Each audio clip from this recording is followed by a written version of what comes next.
Records, baby. Yeah. Bringing you the worst music in America. You know it. Hit me on Twitter at Mike Sean Radio. Yeah. I done been to IHOP, I done been to Waffle House, I done been to Diners too. I done been to Mama's house, but I swear nobody cook grits like you.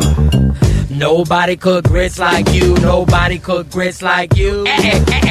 Nobody cook grits like you. Nobody cook grits like you. It's 5 in the morning, still I'm storing cheese, making grits and eggs. She's making those grits. At 5 in the morning, we could only be about to eat 2 things. She's making those grits.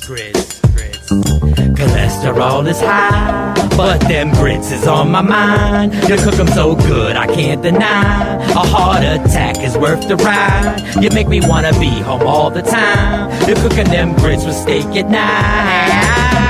Can't be cooked by no beginner. Grits make I winner. Them grits make me kiss her. Grits all on my plate. Got my stomach full. Got me feeling great. I gotta kiss her. Grits all on my plate. Got my stomach full. Got me feeling great. I done been to Cracker Barrel, I done been to Cozy Kitchen, I done been to Denny's too. Had some women try to feed me, but I swear nobody cook grits like you. Nobody cook grits like you. Nobody cook grits like you.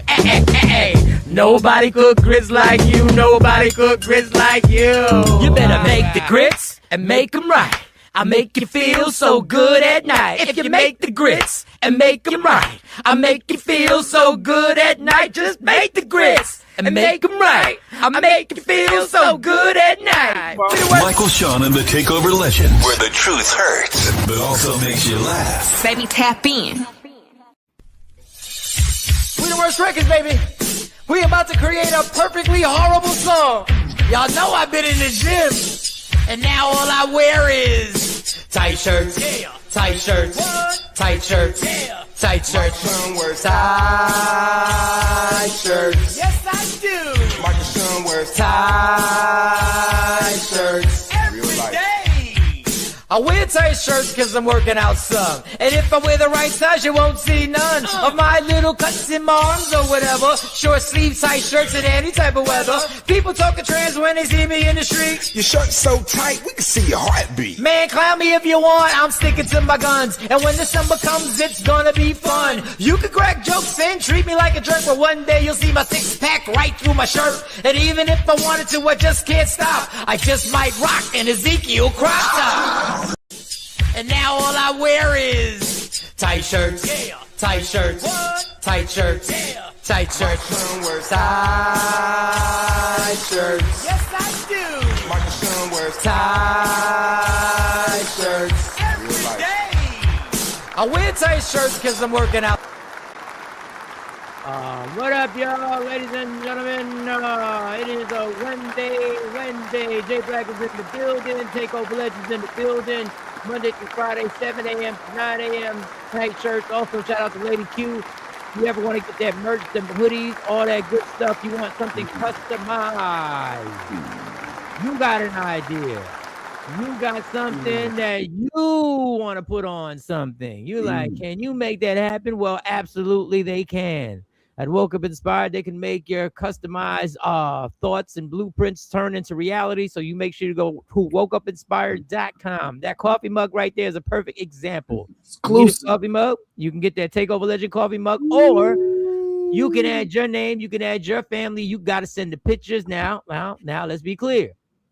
When you customize, the price is gonna go up. Because she's doing details. Jay Black and the Woke Up Inspired company has to do some detailed work. Now I say company, but it is just Lady Q in the sweatshop doing what she has to do and making it happen. But you can make that happen. You got a family reunion coming up this summer. You got something that's popping where the family's getting together. You and your kids are going to Disney World. You're going on a trip down south. You're going to see the family. You want to wear the sweatshirts. You want to wear the t-shirts. You want to get it ready for the summertime. Wokeupinspired.com. All right. Don't you ever say I don't show love up in this bitch, Jay. Nice. You did. Ever You say did. I That don't was show a lot. And to start the show off, that was a lot of love. There Okay. you go. The empire is being built. The empire is being built. One thing at a time. We're gonna have different angles of this empire being built. Jay This Black. would be a good time to buy this shirt right there. The one that says "Alexa, change my president." That would be a good one. That is definitely That dope. was a good Change one. my president. That is The dope. president. Yeah. All right. That is dope. That is I like that. I like that a lot. I like that. Right. Before we get started, we have DJ Chaotic. Who's gonna be? He has a book called "It Had to Happen." Ash. Now, for those who don't know, DJ Chaotic is 50 Cent's concert DJ. Okay. The one that goes on the road. Yeah, but it goes on the road. But also wrote a book that I'm gonna tell you the truth. I haven't. It didn't get sent to me. I didn't buy it. I just heard a lot about it. They got I heard a lot about the book. I'm trying to get back into my book reading to avoid my scrolling, to get my dopamine somewhere else. That takes a little bit more time. So he's gonna be on the show, hopefully in the 8 o'clock hour. Hopefully, our guest. Wellness Wednesday. Hopefully, Shaquisa show up. We don't know. We just ride with us. And what time is Shaquisa supposed to come on? We don't know, Mike. Same thing. It just if it happens, it happens. All right, how was your night last night there? Night was good. Night 3 of plumbing. With the snake, and I can't figure this out, but I tried something different, and I think it worked. I think I put a little acid. I did the acid to eat up whatever's maybe something, maybe I don't know, but the acid. Wait. You put acid down my drain. You put acid down your drain. Yes, to eat it up. Did you research if you're supposed to put acid down your drain? When you say research, like it's the pipes, it can't hurt. You're supposed to. Did you research if it hurts your pipes putting acid down the drain? Okay, no. Well, let's not talk about this because if it causes other issues, I don't want no evidence. Good morning, Afro Queen. I don't know. All I know, if you grab something like acid, you might want to research whether acid is something that real plumbers. Did you YouTube it and see if acid is something real plumbers actually put down the drain to go through your pipes through your house? I looked a little just to see if I ain't the first person. So let's just leave that alone. So you researched it. Kim from Harlem. What did do? Kim from Harlem. I did a little bit, but not probably as much as I probably. Did you actually see somebody on YouTube put acid in their drain? Like not in the house. I seen them do like businesses, but what's the difference between a commercial and residential? It's all coffee mugs. We coming up because commercial pipes might be different pipes being used in businesses that have they know they have. It could be something different. I'm just asking, did you research before you threw some acid down? Nah, I didn't. No, I didn't just do all that. A plumber. I'm not spending no money on no $800 plumber when I could fix it. You can't. No, wait, but it works. What do you say? No acid in it. But get that. I don't know what you're talking about. Green Goblin. I'll look into that. Thank you, Billy J. I'm gonna look into Green Goblin. If this doesn't work, I might have solved it. I might have solved it. All right. But yeah, that was day 3 of being a plumber. But I think, like I said, I don't like acid down the drain. Yes, KT. He won't spend money on something that would have been fixed already. It would have been fixed. Trendsetter, what up? Dallas, Texas. Good morning, Trendsetter. Trendsetter, we got one of your homeboys, DJ Chaotic, that's supposed to be coming on the show at 8 a.m. We'll see. He's got a tremendous book out that all I've heard about is rave reviews about it. And he's doing a tour, so hopefully we'll get him on here. He put acid down his DJ Chaotic. I'm gonna Google him too. Why did you not just just pay at least $100 for them to come check it out to give you a quote? Because they be scamming with the quote and diagnostic quotes. They be full of it. Dude. But that was my night, Mike. I know I don't even want to talk about it no more. Happy hump day. Because you got me thinking that if I did something crazy. Wow, it's not my problem. I watched a lot of Michael Jackson clips, getting myself excited for the new Michael Jackson movie last night. I didn't watch the live fest.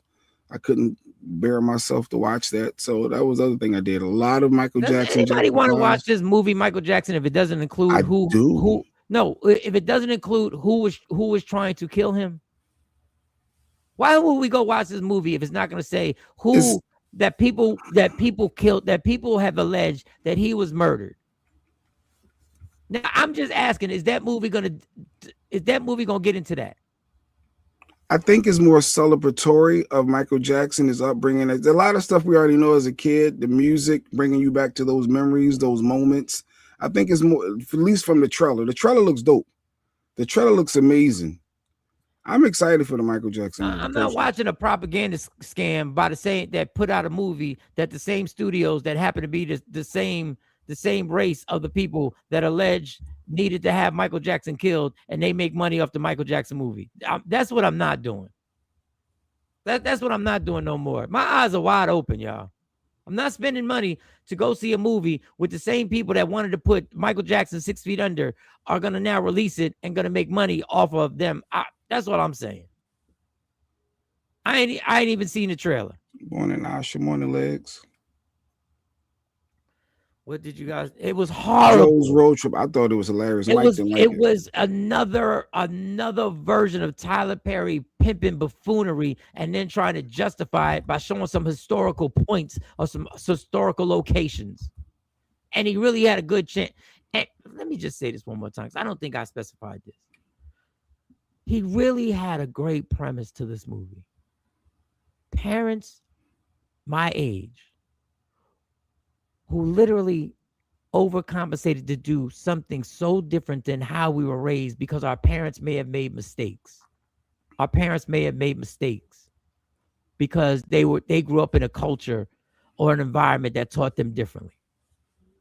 And I think that was actual great premise to this movie, to how some of the stuff that your parents ingrained in you were great and positive. And we think a lot of it went overboard.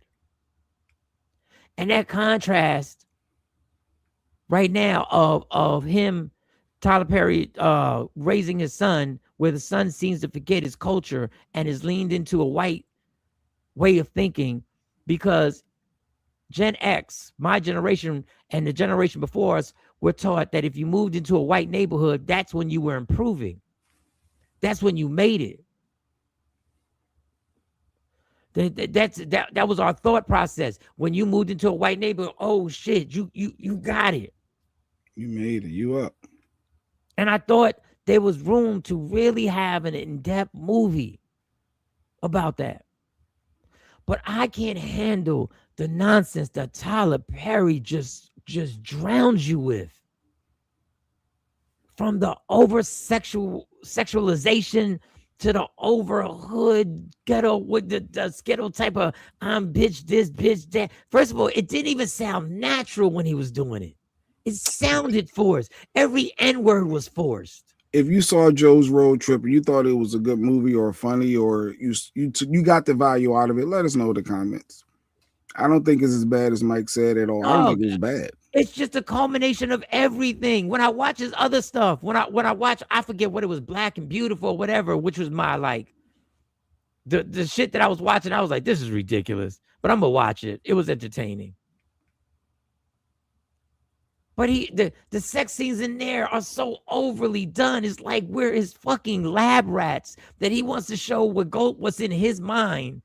It was so ridiculous, the strip club scenes that I watched in that shit. And it's the same thing with this Joe's Trip. Yes, you show historical spots and stuff like that, and you have meaningful moments, and then it's just drowned. Just have a real fucking conversation, a real dialogue with, I tried to do better for you and take you out of a bad situation, and then I took you into the situation where you've lost your identity. Why can't we do that? Bitch, motherfucking nigga, get in, bitch. Why? All right, preacher Mike. All right, my eyes is open. All right. We can't have movies at all. Everything has to have the way Mike wanted to have. We can't have other opposing type of films out. Great. Opposing type. What opposing type of films? I just want to know what did that oppose? Well, I mean, the curse words you didn't like, the one sex scene at the brothel you didn't like, but you love the messages. No, That the go ahead. I'm sorry. No, you didn't like the message that the chick, the stripper or whatever, the sex worker, the moment in the bed when they was breaking all the, like, it was several moments that I thought was very educational. And if you're a YN or someone that generally like movies like that, you know, it met you where you were at and you got something out of it. So I thought, but not according to Mike. No, don't fuck with on Tyler. Good day. I enjoyed it. There was a warning us, but it was a Tyler Perry production is expected. Thank you, Beth Ann. Yeah. And I don't have no problem. I just see through this, and it's the same. He's the same pattern, and I know it makes him a lot of money, so he doesn't give a fuck. I took it to after the Bravo when the woman who's intelligent gets in the car and he's still bitching and telling her to shut the fuck. And I'm like, dog, why? Good morning, Shelly. And I ain't gonna lie to you, I didn't watch the whole thing, so I'll go back and watch. You don't even know all the messages. You don't like just you the Republican. You just want to. No, I'm not a Republican. I'm just tired of us getting pimped. I'm not a Republican. I'm just tired of us getting pimped. I'm just tired of us getting pimped and dumbed the fuck down. I'm just tired of it. We're intelligent. And that doesn't mean not being funny. I got some silly jokes y'all gonna see March 14th. I got some silly jokes that y'all gonna see March 14th. Oh wow. Everything is it's not a message. It's not all a. I got some silly shit.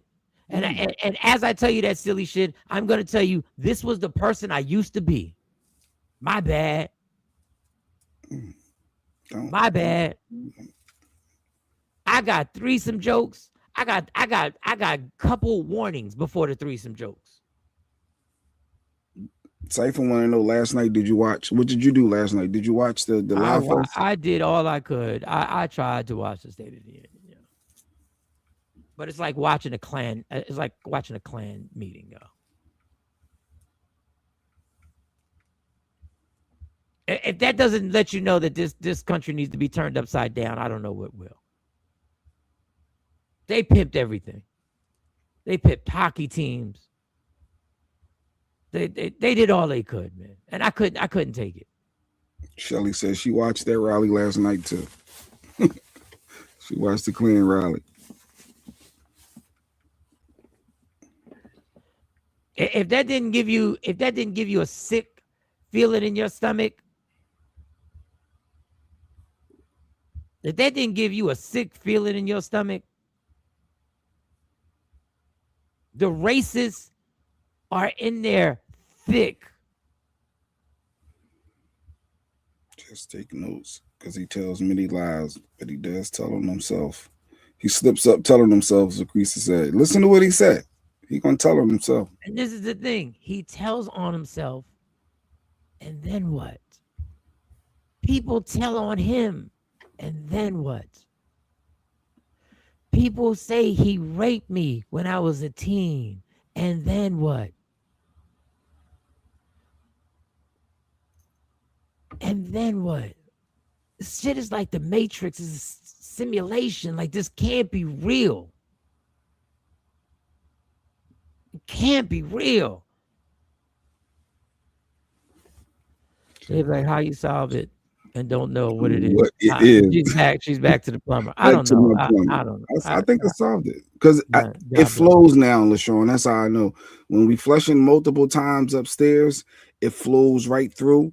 And I don't see anything bubbling up. It's not pause. It's not doing any of them sounds, but it's flowing. So the shower's running, multiple toilets flushing, everything's flowing through. So I think I solved it. Every other time. So let me get this. I solved it. So let me get this straight. What is happening isn't just affecting your toilet; it's affecting your showers in the house. Well, because it flows. So the upstairs bathroom, all the pipes flow down to the same. You know, it's going outside. So if you do it upstairs, it can clog downstairs. Downstairs can also, like, it all connects. It's a pipe. They all lead into one. So this is what I'm saying is, I get that, but there are other bathrooms and situations getting affected by this. Well, yeah. You can't wash clothes because it's too water. The pressure when you're draining is too much flow, and then it'll bubble up and then it come up in the downstairs bathroom. So that's where it comes out at. Okay, in So all that's why. seriousness, Go ahead. in all seriousness, Jay, in all seriousness, this is something that is affecting all your plumbing in your house. Yes. I'm being serious right now. I'm really being. This is not a joke. This is something that is affecting everything in your house, plumbing wise. If you screw this up, do you understand the problem you're gonna have if you don't do this right? Do you understand the problem that you could cause? I fixed it before though. I did it before and it worked. Okay. All right. I appreciate the concern. I think I'm good though. I did it before. I just think it ain't doing. I ain't here to.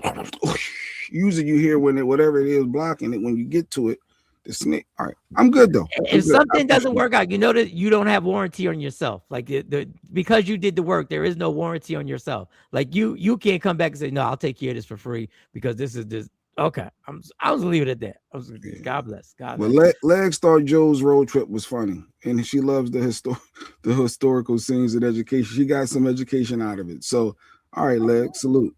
Really? Educating, yes. Go ahead, say it, Mike. What you thinking? You really want me? Hey, go ahead. Say it. What you thinking? That should be your indicator right there. If the white lady loved it. Oh, it was amazing. The 50 Negroes, just how I looked at you. the way you stupid.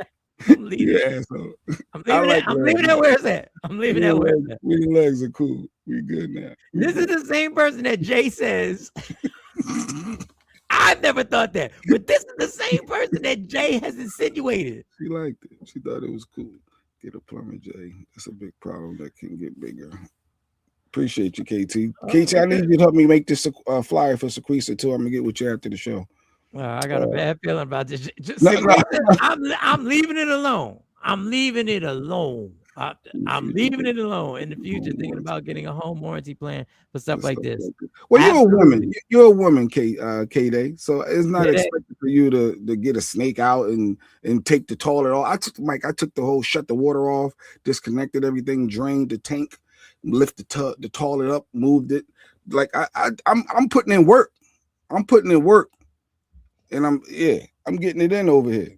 K-Day, you make absolute sense because paying for a warranty plan is absolutely amazing. When you pay for it monthly, and you make it happen. What do you mean? And then you ain't got to take the risk. Wait a minute, Mike. Lady Q coming here and getting on because I said she's a woman. The way you said it. No, you did. That's why I backed away from the microphone. That's why I backed away. Because I said she's a woman. Yeah, because she needs a warranty plan because she's a woman and she's not gonna take a snake. Oh, come on, y'all take this. It's 2026. Just stop saying dumb shit like that. That wasn't dumb. It was just like what I don't think of your wife. I don't think of you, Lady Q, going out getting a snake and doing. No, what women do? Mike, you don't think Stacy? Women plumbers exist. All right. Don't bring up Stacy because she does. I'm done. Stacey I can't even talk no more. This is 2 days in a row that y'all acting like I can't say nothing. Like I'm just gonna sit here. I'm gonna laugh when you say something funny. No, I'm gonna put the comments up. I'm gonna not share my thoughts because I'll be damned if I can't. Because I say K-Day is a woman, it's not expected of her to do. Her man should do it. Like that's what my mind. I'm not saying that she can't. If she's like, yo, let me get my tool belt. I got this. So be it. But I don't peg the bubble bath K-Day from Atlanta, Georgia, with the hair done, the business. I don't see her grabbing a snake, doing all that. But I'm done talking. I'm not playing no. I'm done. I get it. I think the way we may have taken it is that because she's a woman, she needs the warranty plan. And I was trying to say, K-Day, the warranty plan is amazing because that's what I've had in certain situations. And the warranty plan, it's not because you're a woman, it's because who got time to interrupt their schedule to actually take toilets out and do all that stuff. You pay monthly and you pay it like a car insurance. No, I was talking about Jay Black and his house. Oh, you're talking about Jay Black and his house. Okay. Thank you, Sequisa. I'm done now. Go ahead, Mike. What you got today? I think Sequisa liked the movie. I'm not sure. I'm putting in work, but you don't know what you're doing. Billy Edwards, Billy J, put Billy J's comment. Billy J tried to give you a good warning. Caveman Jay Black. See? And you know what? All right. Go to Billy. Jay Black, you patched it before, bro. You got a blockage that is bigger than the snake. Trust me. Shit cost me $12,000 last time I thought I fixed it. Oh. But this is different, Billy. Like, I get your situation. Everybody's situation is different. But thank you. I gotta watch everything I say because I don't want to offend. No, don't watch everything you say because there's a woman. There's for the Leah show. Frazier. Leah Frazier, what up, mama? That's great. Hey, I Leah can't Frazier. say anything to offend Leah. Make sure you have a home warranty because God Come on, forbid Black Queen. you try and fix it yourself. You could do anything, Leah. Ooh, you could build skyscrapers. You could do it all. I can see Leah now up on the sky. Come on. Like, all right. You're making it worse. They can. All right. I'm not saying she can't. And that's the thing. Just because I'm saying someone else doesn't mean I'm saying you're not. And that's what the problem is. But I digress. I move on. I'm about to go hug a tree. Leah, I need your meditation help now, Leah. Need your... Let them know hugging trees is good for you. She's coming on the show. She coming on. Walking in grass in the summertime. I can't do it in the wintertime. Now he didn't went sexist. This is how I'm not sexist. This is how we ended yesterday. Show being disrespectful to K-Day. What are you doing? I don't expect you to know this because you're a woman. What is this 1922? Okay. No, I'm done. I'm done. This hump day. We supposed to be positive. I got a real good father-son clip that I thought this was amazing. And we got to do the Mike Epps clip. We got to do the Mike Epps clip. But no, I'm done. So real quick, if you come in the door, wait, that's what she did. She came in the door, Afro Queen Lady Q. No. Stop saying the women. And I didn't even know what she was talking about. Let me explain to you something. The one thing that I'm keen on, I'm an expert. Of observation. I'm an expert of observation. You know why I know that was serious? Because Lady Q didn't even raise her voice. Yeah, she was quiet. She didn't raise her voice. Why would you say K-Day can't do something? That's what I know. That's what I know. That was the first bust in the room that wasn't based on an argument. It was based on saving him. Yeah, that's what she was doing. She was like, why would you think women? So she was offended by me saying K-Day needs, like, yo, all right. You would need a warranty, K-Day, because you're a woman. That's what you were saying. You would need a warranty. You would need a house warranty. She was giving us a great suggestion if you could afford to have the home warranty, just like car insurance. Jay Black, I snaked my toilet before as well, and I'm all woman. Yes, you are, Asha. Yes, you are.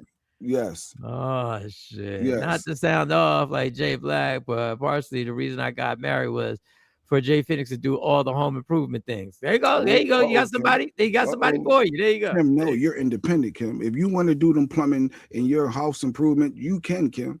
But she said, I got a husband, Jay Phoenix, to do that. But no, that's sexist.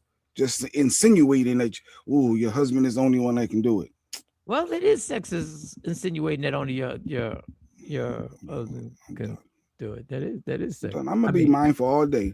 I'm not gonna say nothing offensive. Here you go today. I'm not saying nothing to offend nobody today. For the rest of this show. Take that note down, cousin Ashley. Take that note. 7:35. I'm Jay not saying nothing offensive to anyone today. Not one person. Come on, our note taker. 7:35. Jay Black said, "I'm not saying nothing offensive." Oh, guys, here comes the passive aggressiveness. No. She's gonna start saying all now. He's the narcissist. He's gonna all them words that you know how that women. Here it comes. Here. You can't even say, all right, I'm gonna try to reform, I'm gonna try to be better, I'm gonna try to do right. But here comes the slander now. Here it comes. All right. That's what I said. Let's record this day. Jay Black is about to cry on live. No, I don't think that's gonna happen. No, I ain't gonna cry. But that box could disappear. That box could disappear. Cause y'all not gonna keep you know what? No, I'm good. Okay, I guess I'm done sharing. Bye. No, Legs. See, Mike. See, because she said she liked Joe's barbecue. Not Joe's. Talk about passive aggressive. You and fucking Legs got shit in common. Goodness, I'm done sharing. What up, Super? We got DJ Chaotic coming.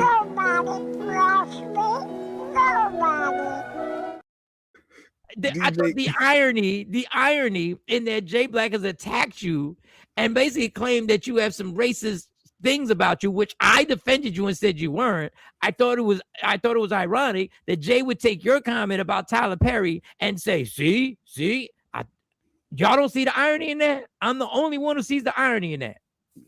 DJ Super, we got DJ Chaotic coming up a little later on. 50 Cent's tour DJ. He got a book he wrote, so he's showing some DJ love. What up, Super? It's not what you say. It's both, Lady Q. It's both. K-Day said that's why a home warranty, and he was like, yeah, you need a home warranty. I figured you have to home warranty. You're a woman. That's what went around. Second floor, flowing right. Problem was in the yard. Collapsed pipes. Spend the fucking money. I just like his movies in general. Okay, cool. It wasn't even about you. It wasn't even about you, Legs. Listen to me, Legs. Now I'm a male chauvinist. See? Yeah. Ash Bash want to add on to it. All right. But let me clear this up for Legs, because it wasn't about you. It was about how Jay will be against everything you say, but when it benefits him, then he'll co-sign it. All right. Let me say that again, Legs. It wasn't about you. It was about that Jay has literally been against everything that you've said on here. But when it benefited him, he liked it and encouraged it and co-signed it. And I thought the hypocrisy in that was kind of crazy. Women are incapable. So, okay, random Rick. Jay Black, women are incapable. Takeover Legends. Don't put takeover. Jay Black 2026. I'm done. Damn shame. Oh shit. K-Day, no, I rock with you, K-Day. Now she about to give me some stats. Like, all right, here comes K-Day. I own 3 homes. I'm a realtor, investor. I own 3 investment properties. I'm speaking from experience and facts. Get a plumber, but again, I'm just a woman. See the shade? Yo. See the shade? Yo. I'm just a woman now. Yo. She said in that eloquent way, she said this. You dumbass nigga. That's what she said. All right, can we move on? You got a lot to talk about today. You got a lot. Okay. Just put that comment back up. I just put a comment back up. I have to tell you, we have amazing comments every show. We have amazing comments every show. That was exquisite. That was top tier. That was top 1% of crispiness of the. I'm not picking sides. I'm just saying that is top tier crispiness on somebody explaining her point and breaking down how and how valid her point is, and bringing down and putting the stats. She put the stats. She said, "Oh, you think I know she's a realtor? I know like you think you something from taking a snake out and moving it to." I own 3 homes. I am a realtor, an investor, and own 3 investment properties. I'm speaking from experience and facts. If Lady Q wouldn't have said nothing, everybody would have kept moving. Get a plumber. But again, I repeat, I am just a woman. All right, nice. Okay, keeping it moving. Jay Phoenix. Ash, you a wild girl. Don't feed into Ash Bash. She just any opportunity to get back at me. Good morning, Miss Parker. Good morning, everybody. We're gonna have a good show today. We got a lot to cover. I got a feel-good dad and the black dad and the black son moment later on. I want to play. Let's get into this. I'm not gonna name the name. Somebody sent me a text and they just don't want to get into the squabble, but they're like, they see what I'm saying. They see what they see what I'm saying. So somebody's sending you messages on the side trying to co-sign? Oh, I so they no name. You gotta tell me who it is later. No. No, I want to know. I want to know who part of this community that's taking shots on the. That's Tawana. That was Tawana. That was Tawana. Like Tawana. That was Tawana. That is funny that you just threw a name out there. Why you slander Tawana? No, she coming at me. I don't know. No, sincerity, that was not Tawana. That was not Tawana. That is funny. I'm not getting in this squabble because don't nobody want to catch no strays in here. I get it. Sometimes you don't want to catch no strays. You don't feel like getting into the back K-Day. Homeowner, realtor, property owner, intelligent, common sense. But yeah, we're just women. All right, so now I'm labeled. Okay. 7:35. Clip that shit. Okay. I ain't got nothing to do with it. So don't be taking it out on the show. I ain't do nothing. I don't add value, I guess. What? This is great value. This is the epitome of value. I didn't ever want to do this show in the first place. Let's be honest. Oh my God. Let's be real. Mike was going through something, and it was like, yo, I'm gonna do this little show, in between gigs.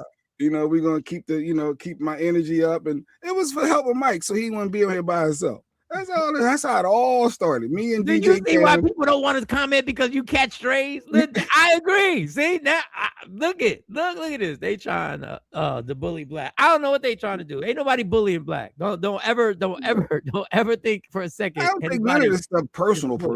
I don't like personal. But I be like, I keep scorecards though. I remember who say what. Yes, I peeped the irony. Okay, cousin Ash, you peeped the irony in there. That's all I was pointing out. That was all I was pointing. That wasn't coming at. That wasn't coming at you. Nobody else today. I'm sticking to my word on that. I'm gonna have a safe show. LaChawn said, I told you, Jay Black, it may be tree roots. Do you have trees nearby? I don't know. All right, let me get to this because let me see. I don't know if Chaotic's going to be on time. I don't know. He's got a busy schedule doing everything like that. Billy, he's not going to listen. I told him there is something in the pipes outside under the back porch for years. Every time this happens, but I'm just so.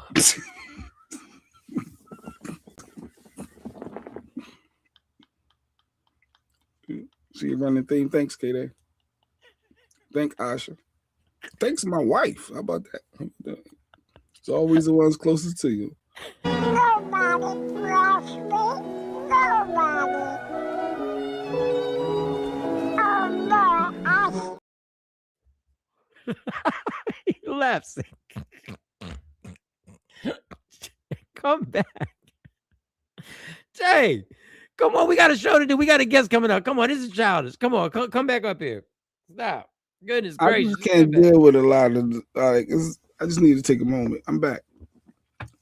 Jay, you ever think maybe to reflect back on what you Mike, said? it's over. All I said was she's a woman. How's it over when you eliminated your box? How's it over? No, I just needed to take a second. The process, sometimes you can read the room, figure things out.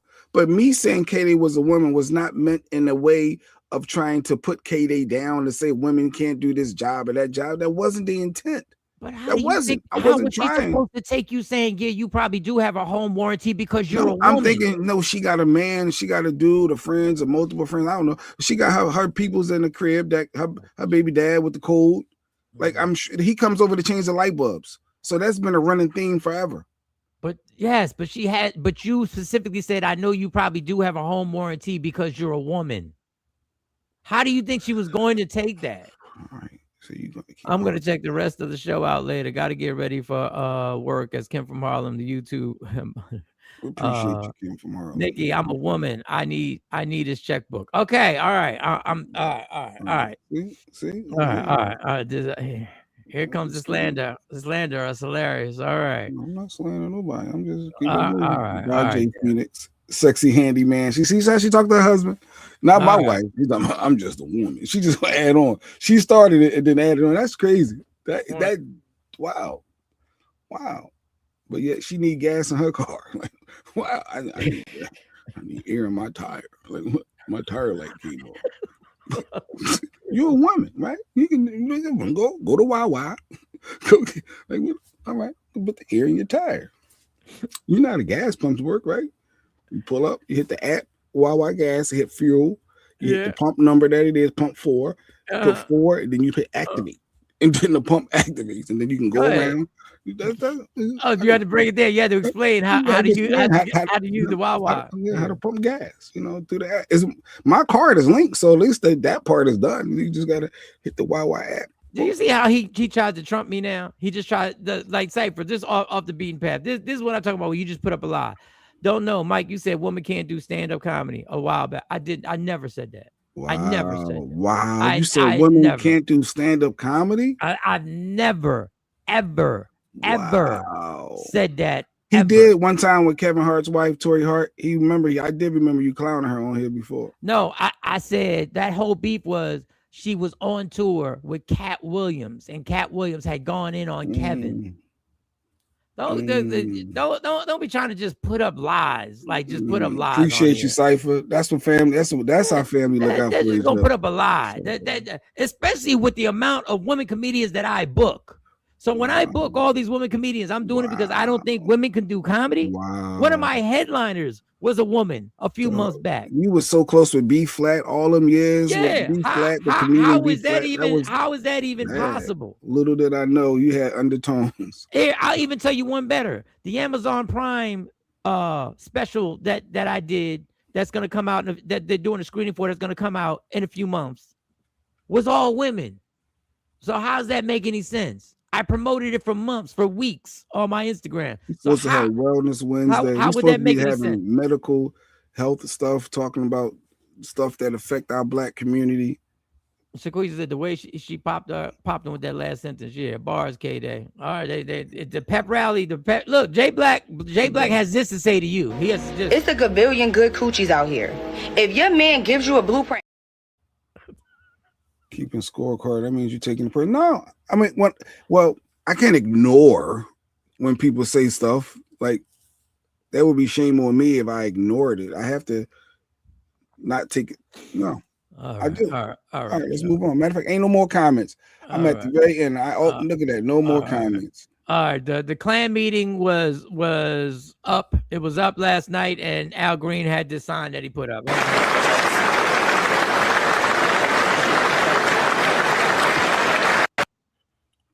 And the sign was, "Black people are not apes." Listen, be flat is hilarious. Listen, that was the sign that Al Green held up, and black people are not apes. Listen, if you're not gonna disrupt that shit to the point where they can't have it, this is what I mean about Democrats. This is what I mean. You guys are more worried about the how it looks. Like you got to follow the protocol. You're more worried about protocol. If you are that angry that a pedophile is the president of the United States, if you are that angry that the president is an alleged pedophile and is being accused of raping teenagers, you disrupt that shit till it can't happen. But you guys are more worried about protocol. No disrespect to Al Green. He held up a sign that's edgy in that, like, if you are that upset that a pedophile, a kingpin was best friends with the president of the United States, if you are that upset that a president was best friends, and Jeffrey Epstein in his email says that Donald Trump was the worst person he knew, if you are that disgusted and you are that adamant, you make sure that shit can't even continue, because that's how much you are going to disturb the system. You guys can't even disturb the State of the Union, and you're going to tell me I'm supposed to trust you? Because you are more worried about your rules and your protocol that goes on with the State of the Union. You want to show the American people that you're really pissed? You cause such a ruckus in there, and you call that man a pedophile to his face. You yell pedophile to his face. But y'all ain't built. Because y'all worried about the damn protocol of the State of the Union. Y'all sit there and think by sitting on your hands, y'all doing something. You want to show the voters how pissed off you really are? Mm-hmm. It's up. It's all the way up. You start chanting you're a pedophile. This man is accused of raping a 14-year-old and being on places where women were being raped. Children.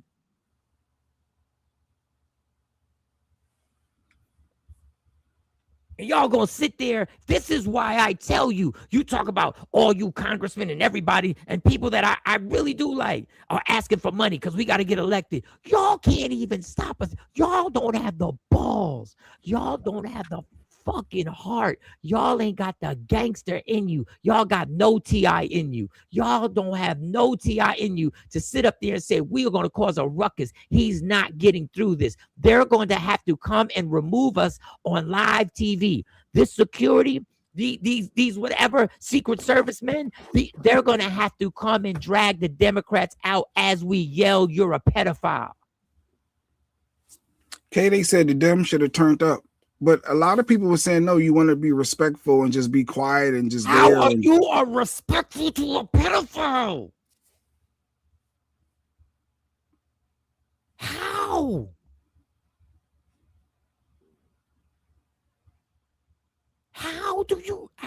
How does any type of protocol or of decency have people?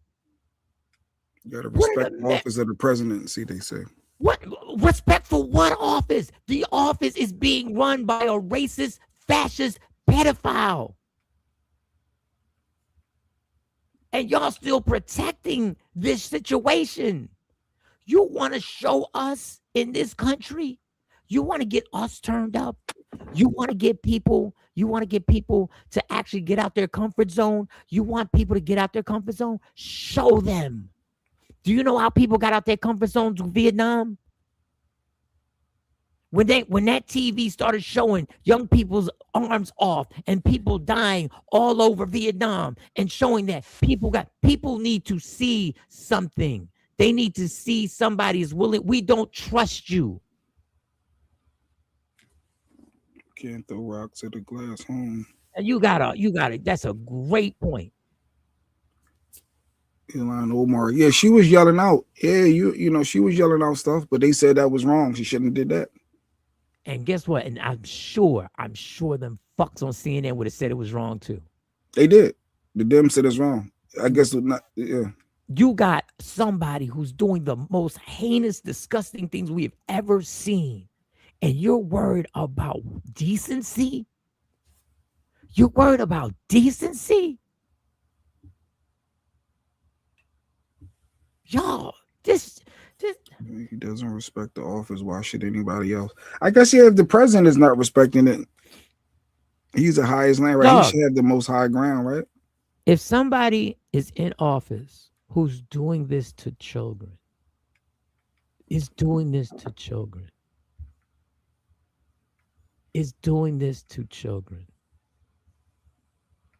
how in the fuck do you reply that and say, we have to respect the office? What is this fucking obsession with human beings and symbols and fucking committees and, oh, you can't disrespect? The office is on fire.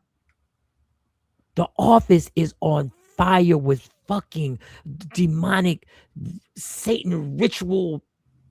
Fuck, this is people. This is crazy that I even have to say this.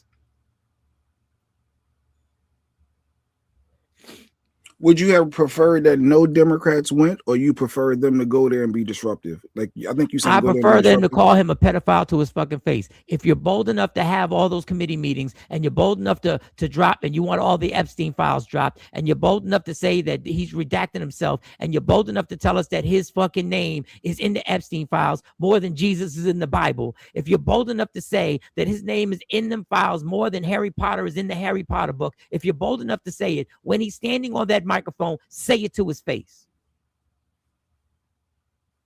Say it to his face. Because it's a game with y'all. Because y'all want to make us believe that it's by any means necessary, but it's not. It's by any means necessary as long as you can keep collecting your fucking checks in the position that you're in. But he did say we're going to get bigger tax returns. Give a fuck about this, his lying ass. Y'all believe anything that comes out of his mouth, that's on you. If y'all want to activate people, you ain't got to do no damn Instagram post. You want to activate people? You had the entire country watching you last night.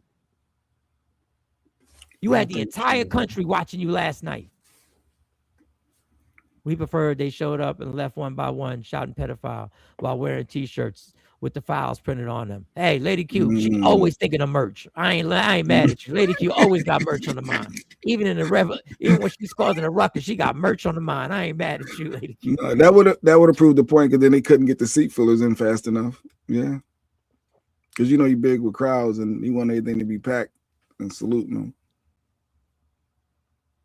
And guess what we'd really be talking about right now? The Americans, citizens would be going, it's real. They're saying it to his face. No, they would have been saying it's disrespectful to do that. It's still the president. And CNN, that's why CNN ain't no ally. They're no ally. Old China shoe up there, black dude that's on there. He ain't no ally. He'll just cry. Oh my God, it's so crazy. I can't believe the office has been just like this. I feel like it's the end. I can't. What's his name? Black dude on there with the bald head, always on there. He's chumming it up. He was chumming it up. Van Jones. Van Jones was chumming it up with the guy that we all hate. Scott Jennings. Chumming it up just to let you know how fake that shit is. Just to let you know how fake it is. Their outrage in front of cameras is nothing but the WWE. They buddied up. They are buddied up when they're behind the scenes. And last night, they made the mistake and they buddied up right in front of the camera. Yeah, they were giggling. They were giggling. They were giggling. A man who supports a fascist racist who has a mafia, fucking his own mafia running around the country, killing innocent American citizens. He was buddying up with the guy who supports him. Van Jones, Joe Biden, should he man, oh, what he gonna do? Fucking fake ass. This whole shit, y'all, bunch of fake ass. Y'all don't give a damn about them victims. Y'all don't give a damn about the hundreds of children that were taken and thousands all over the world, millions all over the world that are trafficked and put in tankers and shipped out and used for these evil motherfuckers to sit there and feast off of them, rape them, and do all this stuff, and then finally actually take their lives and eat their blood. And with the rest of you goddamn politicians and you celebrities, you evil goddamn celebrities who have sat up there and milked the game while everybody is sitting there stunned and under the spell. Y'all had a chance to stand up. Y'all never stand up. Y'all pimp us. And until 10 million people jump on that Capitol and decide we ain't going for it, shit's just going to get worse. That's why they got that dude in Mar-a-Lago, because he was going up there with a rifle to handle his business. And they shot him down. You know why they didn't do it? Because they know if they did that in front of the American people, people are itching. There are people, millions of people in this country who are itching for somebody to say the word. And all it takes is one action. All it takes is, oh, I forgot, a president saying, hey, everybody, you should take your country back. All of a sudden, there's an insurrection. Ain't that something? They know the reason why they don't do it, because they don't want to incite people to actually fight for truth. They don't want to incite people to fight against evil. Because no, that's exactly what would happen. Fucking fake ass motherfuckers. Sitting up here and got us going through twists and turns, and got people over here ducking this illegal ICE. You got kids in South Jersey running from the bus stop because ICE shows up. Running from the bus stop. Yeah, I saw that clip. Going to school. Remember, they were going to get the bad ones out? Remember, they were getting the criminals. Ones out? They went the to criminals, the gang members, the murderers. So why are the kids at the school bus running from fucking ICE?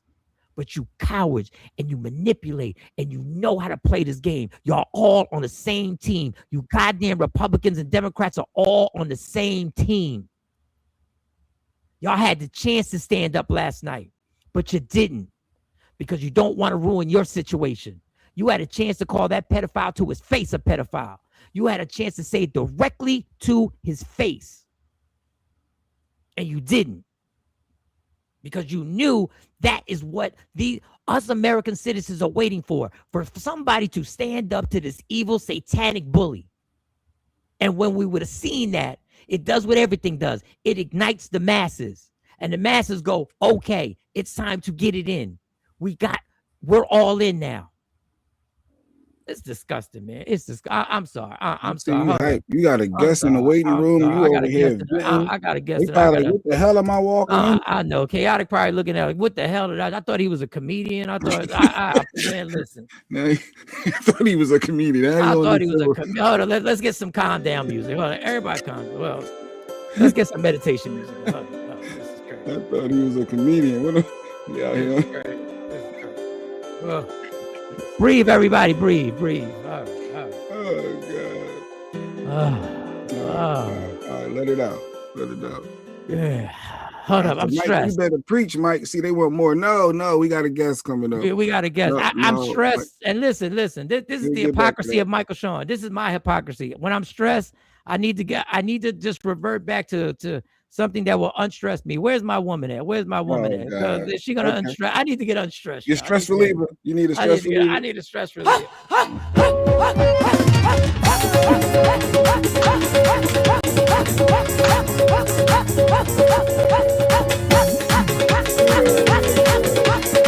Bring it home, baby. Bring it home. Come on.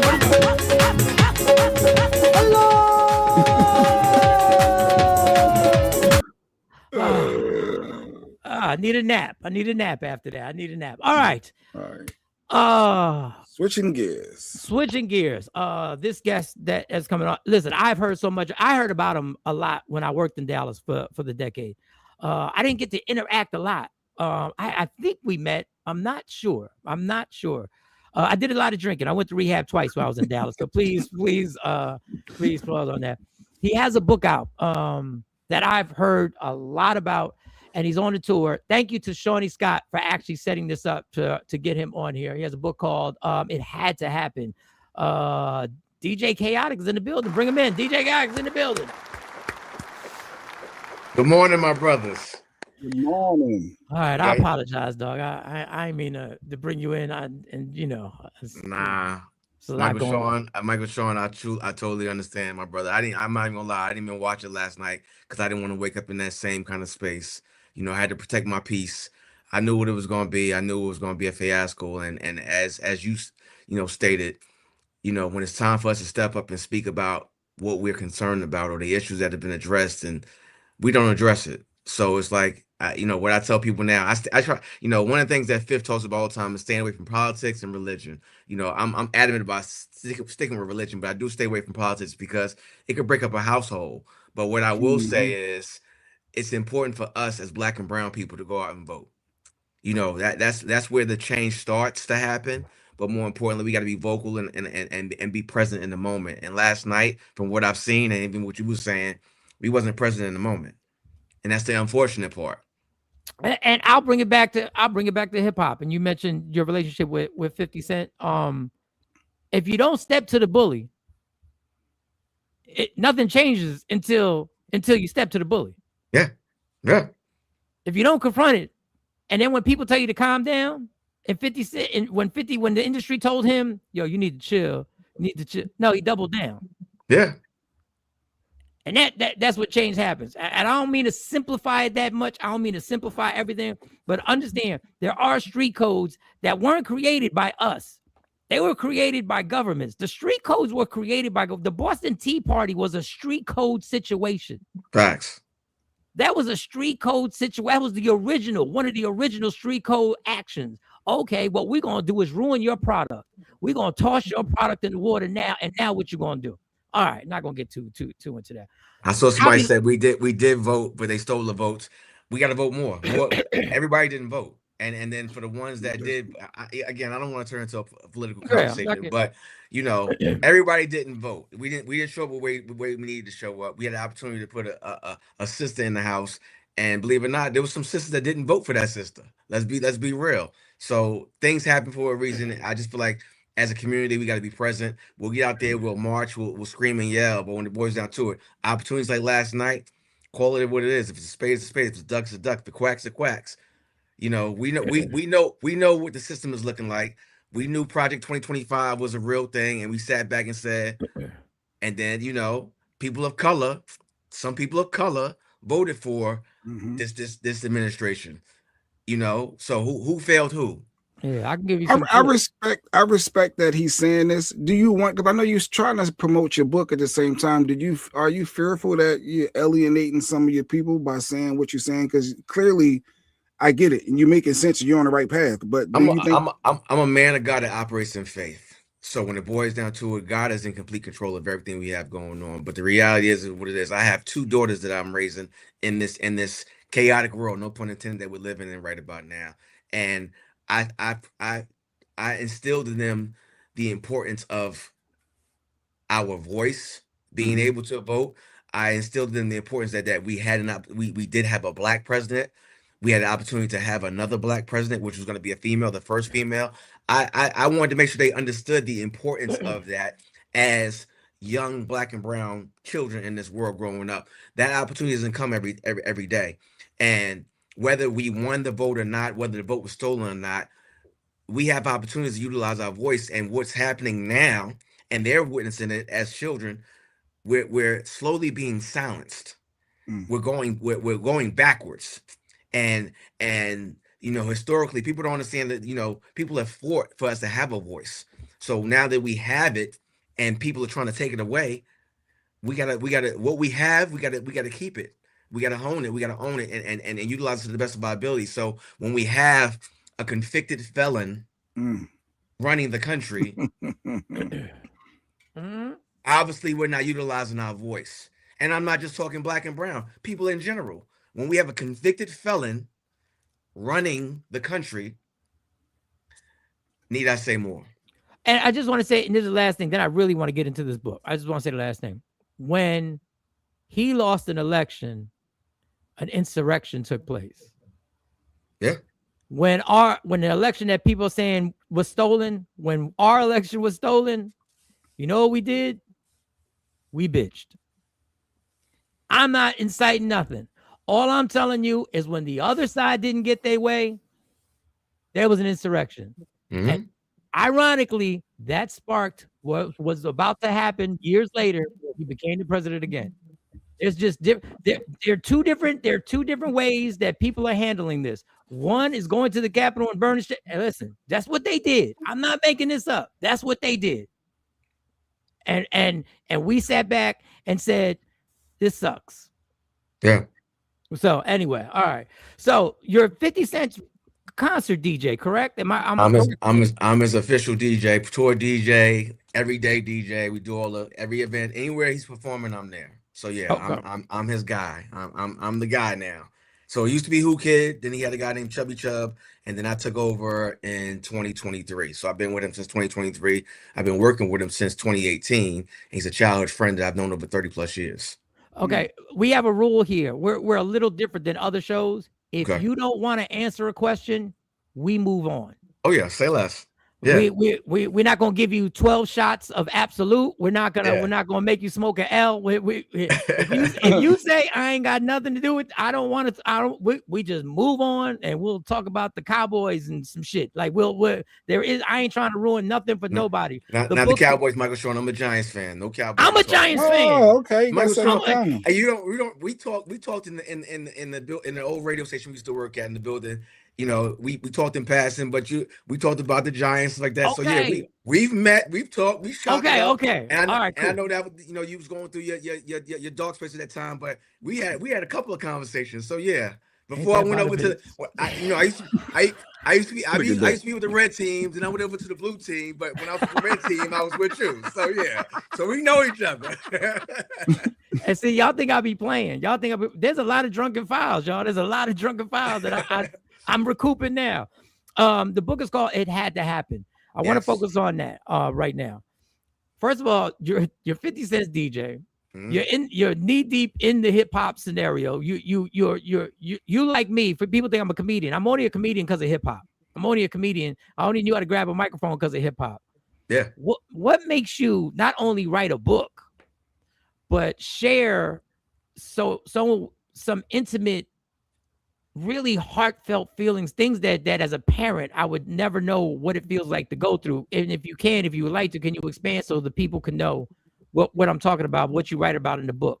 The book is dedicated to my son, and it's my memoir, and it's a testimony of just everything I've gone through in life, from childhood to manhood, and just being broken throughout the stages of life. I tell people all the time, the reason why I wrote the book is I recognized, as I was strengthening myself and going through my healing process, there's somebody out there like me that may not be able to maneuver through the things that I've gone through in life, or get through the things that I've gone through in life. And whether it be the younger generation and or the adult generation, we're in this state of emergency where I think people are starting to give up, and suicide is at an all-time high. And when you read my book, it's extremely relatable to where there was plenty of times where I wanted to take my own life. You know, I talk about that in the Wow. book in detail of suicidal ideologies and why I didn't give up. And it was my Lord and Savior that kept me going. So I tell people all the time to read. The purpose of this book is for anybody that's rebuilding after loss, anybody that's trying Wow. to figure out how does life go on after I've lost everything. What does faith look like? How do I find my purpose?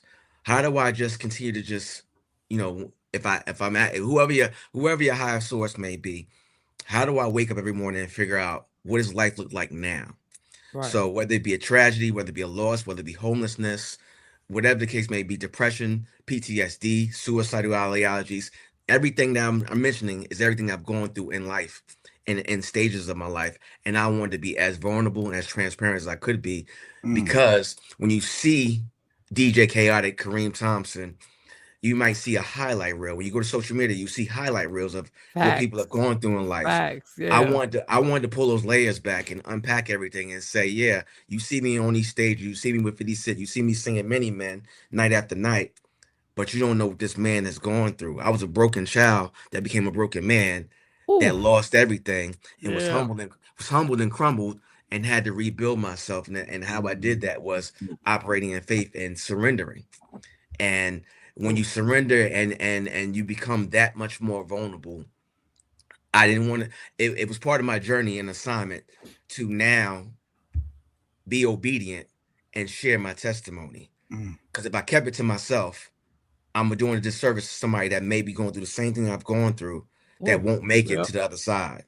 They'll stay in that darkness and never see the light, or understand there is a light at the end of the tunnel, even though that tunnel looks very dark. Those are Very dark. facts. Wow. So I We have talked about all the dark spaces that I've gone through in life from childhood to now. And for the people that do know me and for the ones that don't know me, you know, whether it be fans, followers, supporters, when they read the story and they read the story, it's touching, because it's like this man is going through a lot. I lost my son when he turned 18. I told him how to be a DJ. He was going to take over for me. You know, I lost him tragically. He drowned in a lake in East Texas. Oh shit. Rocked my world, shocked my world, crumbled me to the core. And I had to figure out, how do I keep going? And the only thing I could do is go to my highest source. It's the only thing I could do. At that point is, what do I do now? Wow. So the money, the DJing, all that, people like, yo, if that was me, I would love to be a DJ in Texas. You popping, you got all this going on. What do you mean? And it's like, this is your testimony. None of that matters. When I lost my son, and prior to me losing my son, DJ Chaotic was all about chasing the bag and becoming that household name in Dallas, in New York, and around the globe. And you miss so many different things in life, and you realize how precious and how important time is. Those things you can't get back. I miss basketball games. I miss football games. I miss opportunities to drive 2.5 hours just to spend some time with him. And when you lose everything, it makes you reflect and realize none of that mattered. None of it. And what I try to instill in people now is appreciate the moments that you have. Appreciate that he woke you up this morning. You have the opportunity to be better than what you was yesterday. Love on that person. You know, make amends with anybody you may have any qualms with. I talked about it in my book of how I hated my father for everything I've gone through in life. I hated him and didn't realize throughout all that time of living my life of having that hate built in me, until therapy made me unpack those layers. And until I truly forgave him, I blocked so many blessings down throughout my path. So learning how to have forgiveness was part of my journey. Forgiving, not only forgiving him, but forgiving myself for building myself with all this hatred and thinking I was this strong Black man that I can take anything because I've been through everything, and not realizing I was a strong, broken man.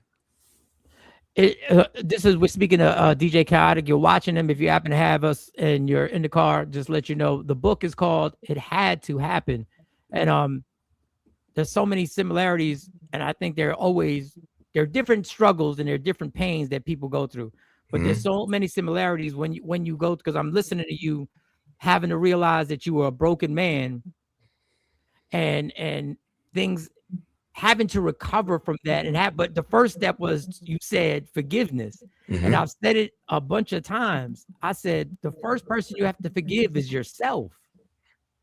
because you're just a human being. And then you have to unlayer, like you said, unpack what created this, what got me to this step. You wrote a book, which is out right now. The book is called It Had to Happen. You can get it on Amazon, correct? You can get it on Amazon, Barnes and Nobles, pretty much anywhere books are sold, except for, and I'll say this, I did not push the book to Target, and we know why, and I'm gonna leave it at that. Go ahead, DJ K. I keep it on it. Let's go. So I keep it on it. And just to be clear, we know we missed the bag by not putting it there. Oh, absolutely. So but God bless. I will say this, Michael Sean, I didn't write this book to sell books. I wrote this book to save lives. Let's go. So what I was gonna say is you wrote a book. I did a one-man show called Relapse Again, and just let me ask you this, because I want to know your experience when you're going through the process of writing the book. Mm-hmm. Obviously, you're reliving, which is a hard thing because it's almost like you're back in that traumatic movie, and it feels real. What was the process like for you, and what precautions did you take, if you took any, to not fall into a dark spot, a dark place by reliving all this stuff again? I fall into a dark space every day still. I'm still in my healing journey. I'm still grieving. There's no expiration date to grieving. There's no expiration date to your healing journey. It took me 10 years to gather up the strength to write this book. And I told myself after year 1 and year 2 of maneuvering through life and trying to figure things out and having these moments of sitting in my car and just having to sit there and cry for an hour before driving to the radio station or leaving the radio station, I tried to figure out ways to unpack this. It took me 10 years. And honestly, probably about 6 to 8 months prior to me announcing the book, my man above sat me down and he you know how you get this feeling in the pit of your stomach where you have to do something. Yeah. I knew I had to write this book, and I went to visit my mom in South Carolina. And one of the things I frowned upon, I'm a Southside Jamaica, Queens, New York kid. So the only beach I knew about was Jones Beach, and we didn't really go there. And I wasn't walking around barefoot at Jones Beach. So I hated sand. So you know, with my wife, we used to go to the beach, we go to Jamaica, stuff like that, and she'd be like, you know, come, get on the beach, and I'd be like, nah, let's go to the pool. I didn't like sand. You know, it was like dirt underneath my feet. It just wasn't my thing. And she used to tell me, in order for you to be grounded with the earth, you really need to touch the earth. And I until I went home, went to go see my mother in South Carolina, and she was dealing with some physical ailments, and it kind of rocked me. I had this thing where, you know, I like to run, and I was going to run on the beach. And this one day I decided I'm not going to run. I'm going to walk on the beach, and I'm going to take my shoes off. I took my shoes off, socks off, everything, and I got grounded with the earth. And at that moment, I started crying. And at that moment, I started voice recording my book. That's where it started for me. Wow. Chaotic. Wow. We have had this conversation because I've gone through therapy, and I've talked about hugging trees and actually walking in grass with no shoes or socks on, and going through therapy and watching grown men talk to a tree and hug a tree and break down in tears. It's real. It's real. It's real. It's amazing that we just had this conversation a few days ago. Yeah, and I'm not privy to that. So you see, it's real. Yeah. God's alignment is real. Like, you know, I didn't, when it happened, it was so impactful. It was just like I'm standing there looking at the sand, looking at my feet. I'm just like, what's going on? The emotion just took over. And I immediately grabbed my phone and started recording. And at that moment, I knew that was my assignment being revealed. Start recording this book. Wow. That was my starting point. Getting grounded with the earth. Putting my feet in sand. Now I love sand. Now you love I'm at the beach all day long. Like, come on. Because you got to realize I mean, I'm from the Bronx, originally from the Bronx, raised in South Jersey. We were the type that go on the beach with our sneakers on. You know what I'm saying? Like, and Tim's. Yes. That was me. Yes, get He had the fucking Tim's on the beach. Tim's on the beach. That was me. I ain't gonna lie. I have some beef and broccoli's on the beach in a minute. The book is called It Had to Happen. DJ Chaotic sharing his memoirs about the pains and struggles and the recovery. and the place that you are now. And I think that was, you made a statement that even today there are dark places. You have to fight through the dark places. Yeah. And you're not an addict, but going through what I've gone through, there's some dark places every day that I have to fight through. That's why I wake up so early and do my meditation, just to prepare to the tricks that are going to go on in my brain the rest of the day. The things that, because pain, we're familiar with pain. Mm-hmm. And when you're familiar with pain, as much as it hurts, you're familiar with sitting in it. And you get so familiar that you'll stir it up. You'll stir it up. And that's where them prayers that you say on a daily basis, that I say on a daily basis, like, God, I'm going down this path right now in my mind. And I need to recognize, and that's where the gratitude comes in, of what you're blessed for, the things that you're blessed for. The book is It Had to Happen. Because they ask me this question all the time when I do interviews. Mm-hmm.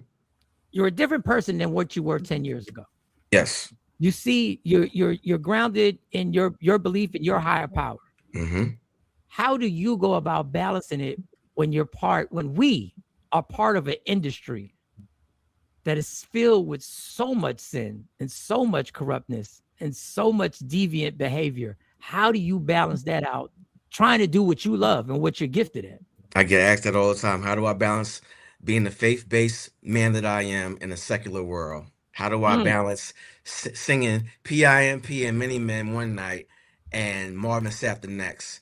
For me, I'll say this, and after my first tour with 50, the final lap tour, I got off tour, and this was my first tour ever. This is my first opportunity being on the road with him.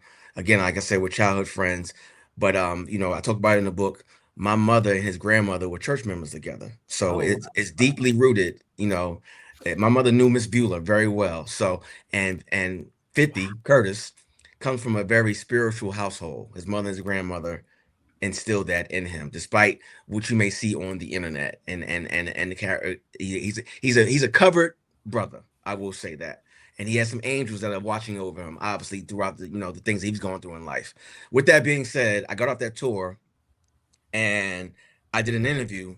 And the first thing I started talking about was the Diddy situation.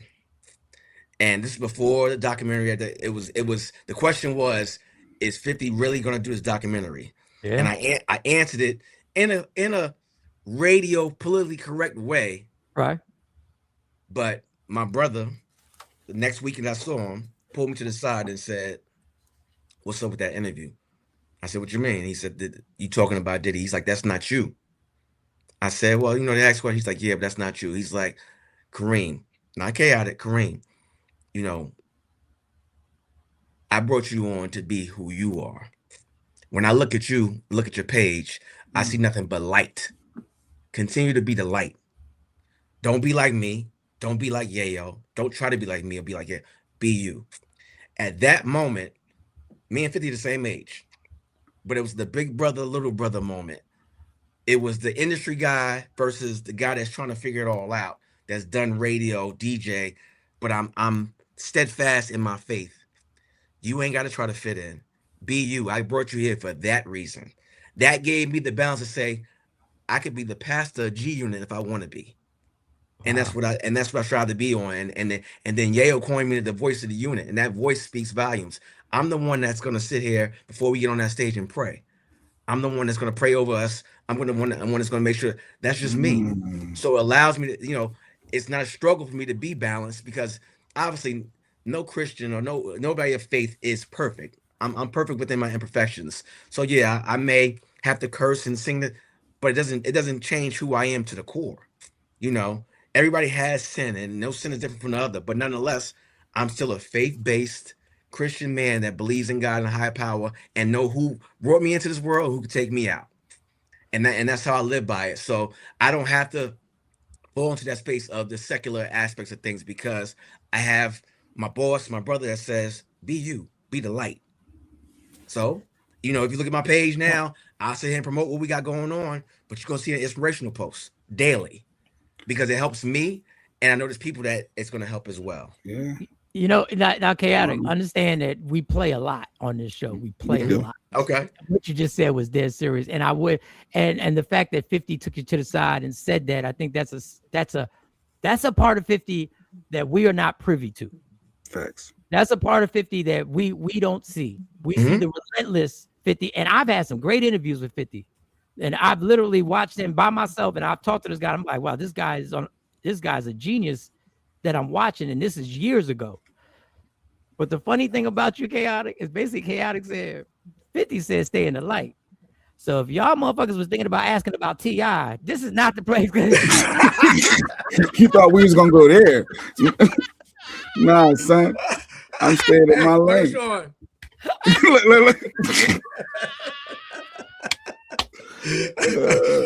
Don't even ask. Because I'm the light. I'm just letting you know I'm the light. DJ What about T.I.? I don't know about T.I. and you're okay. I'm the light. I'm the light.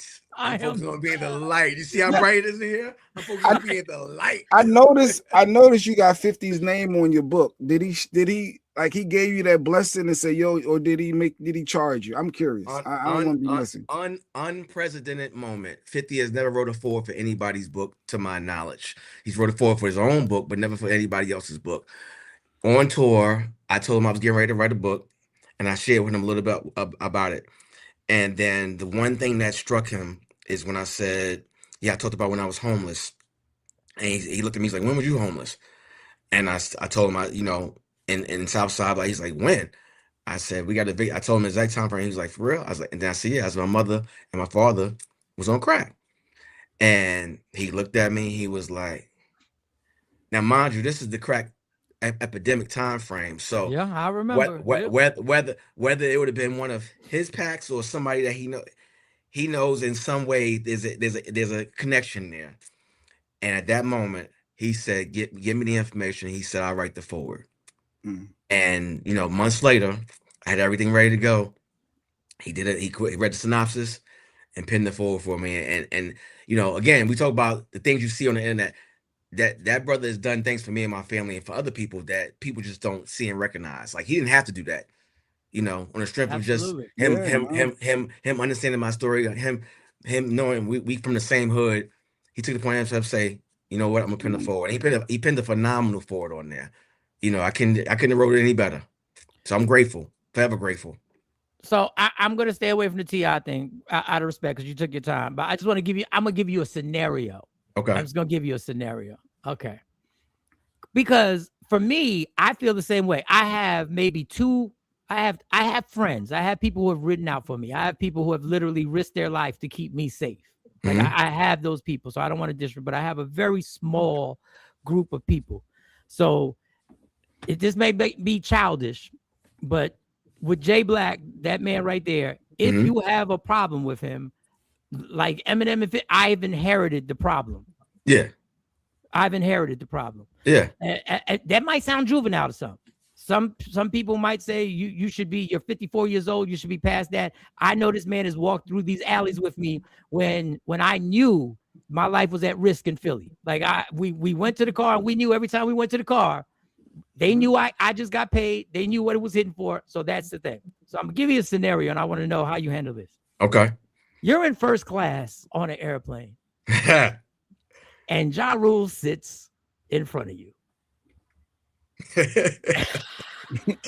Let me stop you right there, buddy. I'm gonna say this. 50's my brother. Right. I'm from Southside. Josh from Hollis. I'm from Southside.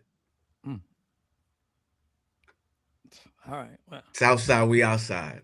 It's about to go down. But the thing is that when you talk about inheriting beef, yeah, by default, that's my brother.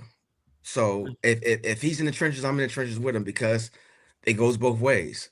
Like, I talk about it in the book. I think there's a title in the book. It says 50 Cent saved my life.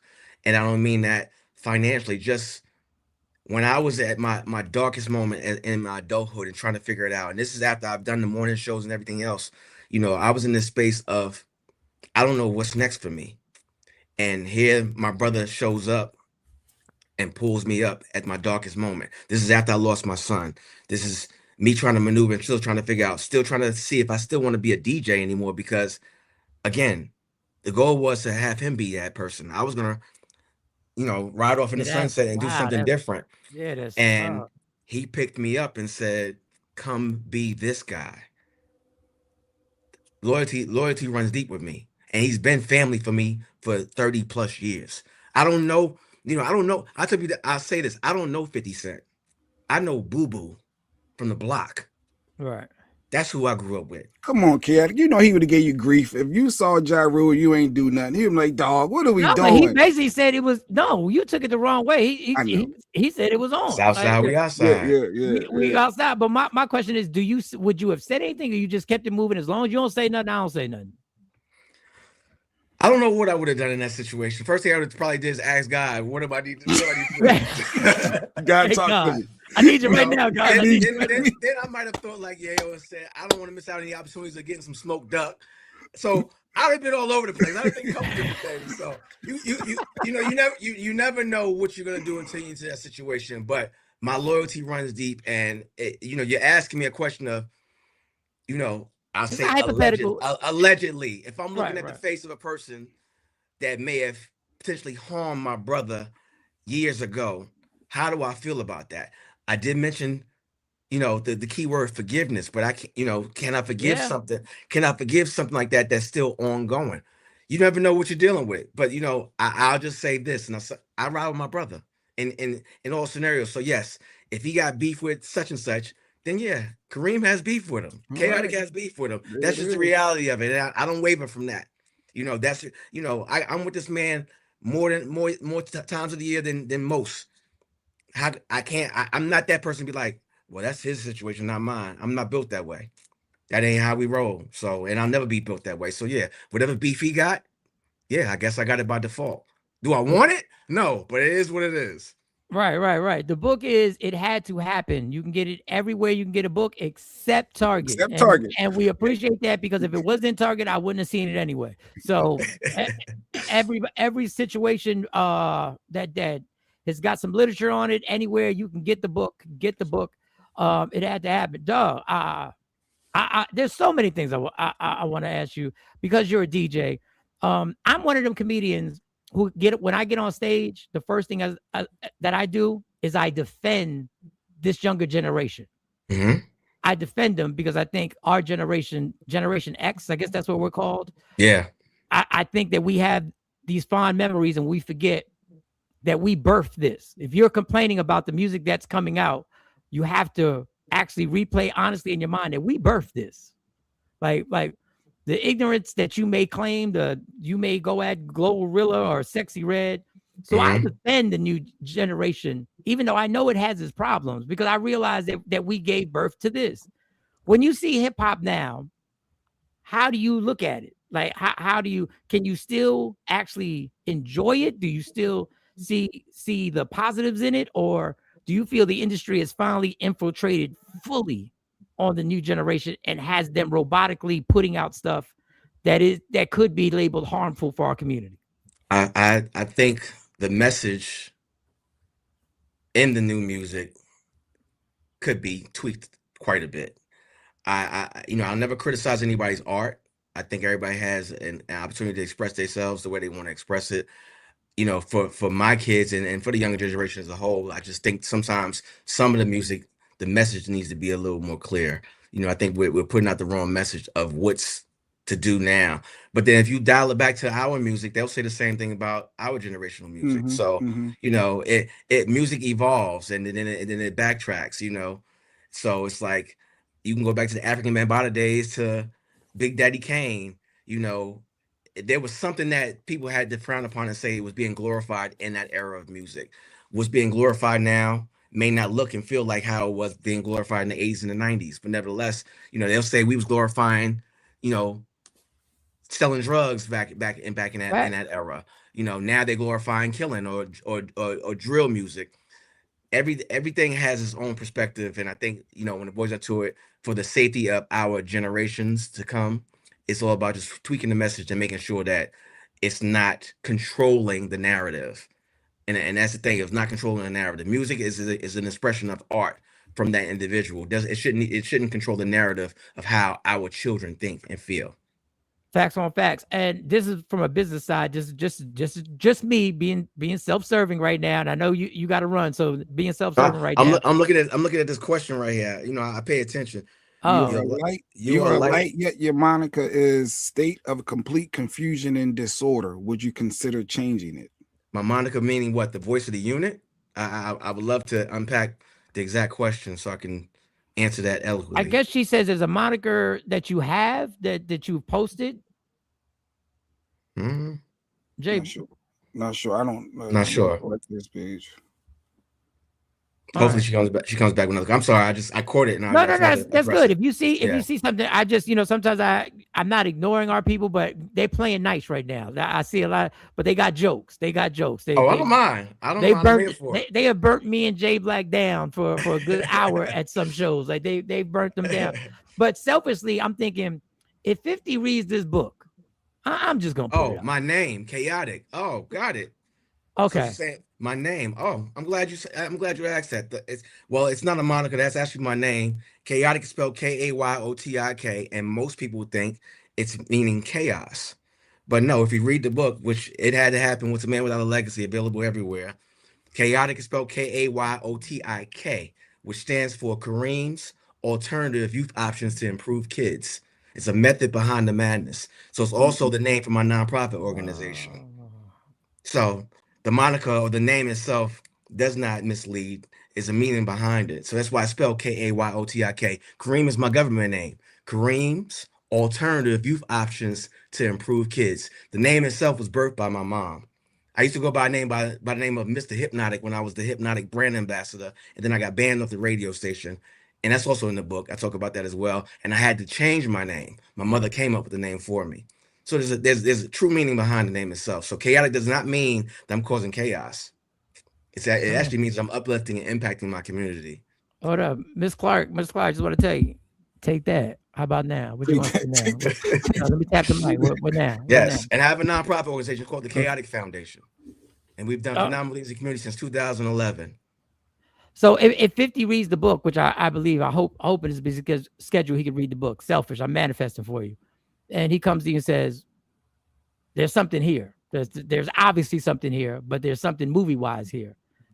How open would you be to turning in this to a flat screen on a streaming or a movie? Is that something that you've talked about? Is that anything that already been thought about? I've already put it on my vision board. I already know who I want to play my character. I'm already there with it. So the book itself is written. I'll make sure I get you guys a copy as well if you don't have it. The book itself is written ready to be a movie. It's a reflective book. So it starts off with this is the only part I'll give away about the book. The first page of the book starts off with me losing my son, getting that phone call from my son's mother, giving me that terrible news. And from that moment on, I'm in the car. My wife is driving me to East Texas, and I'm reflecting back on my childhood. And it goes back and forth between my childhood and current state of affairs of me trying to get to my son to see what's going on with it. Down to the point where I got the second phone call to let me know he didn't make it. So the book itself is written to be a movie, and I'm thankful it was written that way. So yeah, it's fully baked and ready to go. You know, if it decides let's turn into something, by all means, I'm here for it. And I'm actually putting myself in acting school now so I can play a small role in it. But I have this thing, and I'll put it out in the atmosphere. I'm true believer. If from my lips to God's ears, it'll come true. Lorenz Tate would be my character in the movie. Wow, that's now that's manifesting. That's putting it. Putting it. And this is off the beaten path. This is personal. When you think about that drive, because I think about moments like that. Is it? I don't have the right words to say. I'll just say it. For me, it's weird that I can remember the smells. I can remember those moments so detailed. And is that the same for you? Can you remember, like, when you think back on that drive to go see if your son survived? Is it that clear to you? Because I can remember moments like that. I can go down to the literal detail of me looking down and seeing my shoestring was untied, and I didn't feel like tying it because I was but I could remember silly things like that. And initially, no. Initially, everything was dark and blank for me. When I started penning this book, is when I had to unpack and go back to those moments, and then I could visualize everything. And now when I make the drive to go to the cemetery to go see him, there's certain checkpoints on the highway that it makes me remember what I felt at that very moment. But like I said, I'm still healing. I'm still grieving. That 2.5 hour drive from Dallas is still painful, but I make it. Yeah. Time you cannot get back. So I've embraced it. Through my tragedy, I found triumph. Through my pain, I found purpose. Even with the dynamics of my family, my son's mother, who I talk about in the book, is now the godmother of my 2 daughters. Wow. Yes. Daughters that I have with my wife. Yeah, we have a very unique situation Whoa. that's anointed by God, and it Wow. people look at it, and that's the response we get. Wow. But Yeah. That is beautiful. it's one of those things where where God is working, and He's made things happen, because you're talking about a woman that's lost her only son. She had nothing else. And by the grace of God, she's inherited my 2 daughters that love her. And then at such a young age, they didn't even realize until they read the book that me and my son's mother were an item. Like, wait, what? We understood Dante was our brother, but y'all 2 was together? Right. Yeah. Man, chaotic. This Layers. is crazy. Layers. Yeah. This is the same. Like, we've had these discussions on the. Okay, I'm not going to get deep into it, but the fact that you have that is amazing.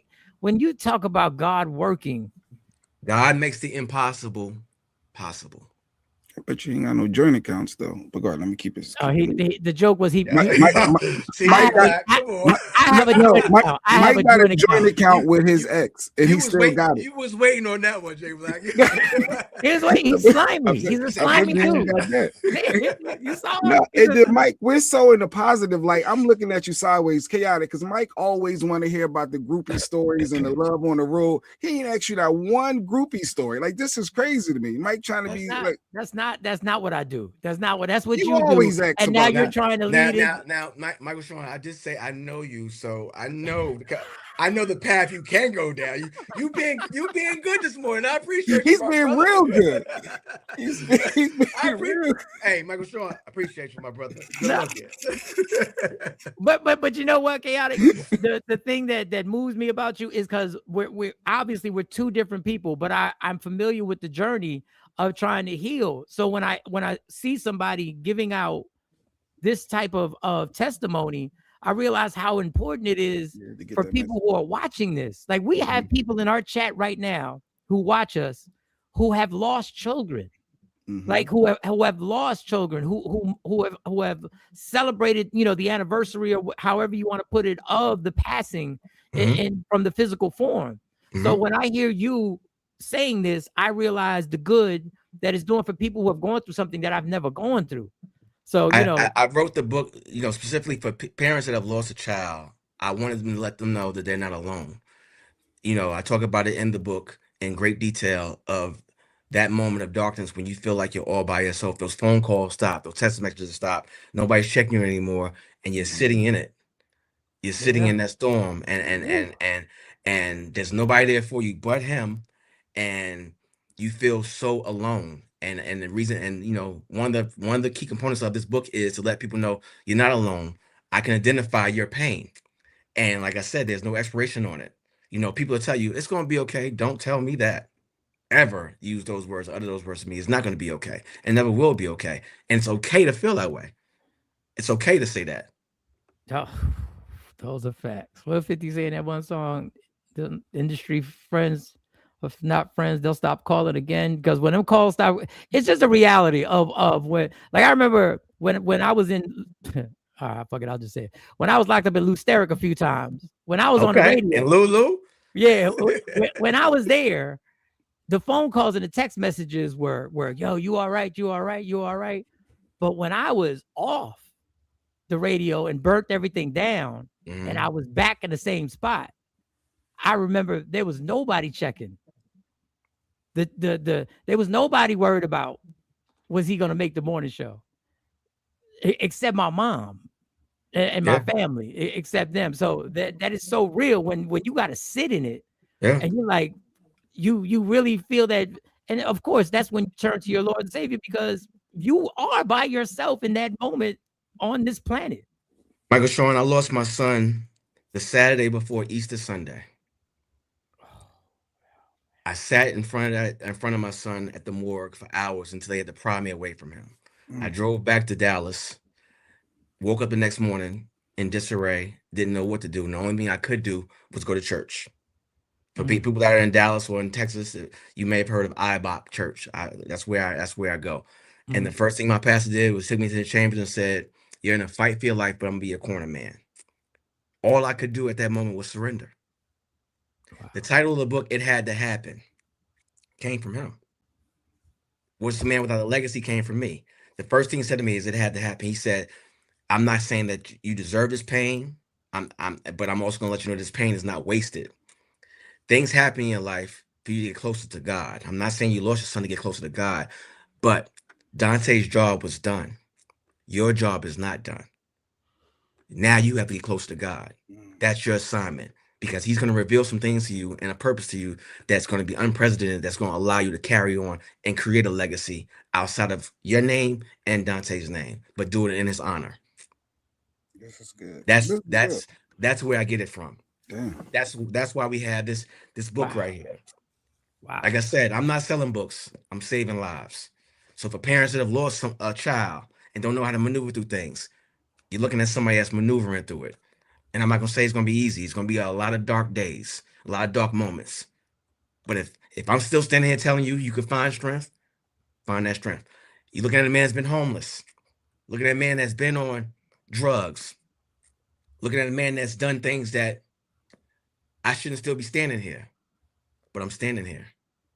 I'm giving it all to him and saying thank you. Wow. Not thank you for the pain, but thank you for the purpose that's being revealed to me. Yeah, Chaotic, much appreciated your time. Thank you, brothers. God bless you. Everything. I'm gonna read the book. You know, I don't really do books. I like movies, Mike. I'm gonna read this book. I'll say this, Jay Black. I got an audio book too. So I've voiced it myself. So I made it easier for I'll be honest with you. I'm not really a book reader. So, and I've learned through this journey of being an author now, a lot of people don't read books. So I try to make it as easy as possible, whether it be an ebook, whether it be an audio book. My daughter just started listening to the audio book last night, and the book's been out since September. But I'm thankful for everybody that takes the opportunity, because she came back last night with questions like, "Daddy, I didn't know this, that." It intrigued her, and she's 13.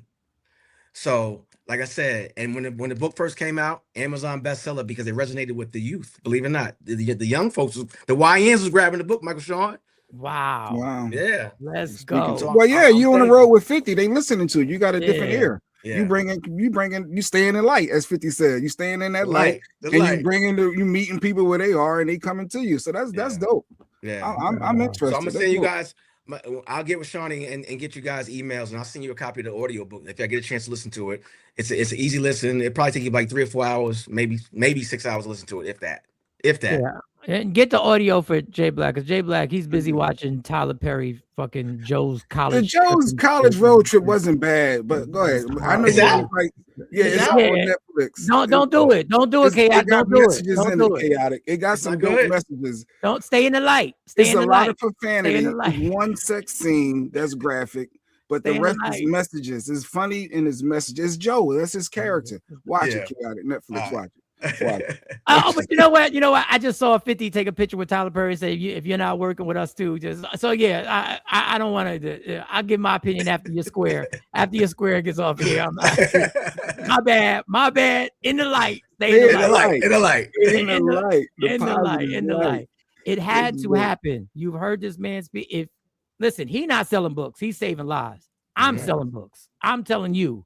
Go on Amazon, go to wherever you get your books, other than Target, and get this. We're all going through something. The weight of the world is on our shoulders at some point.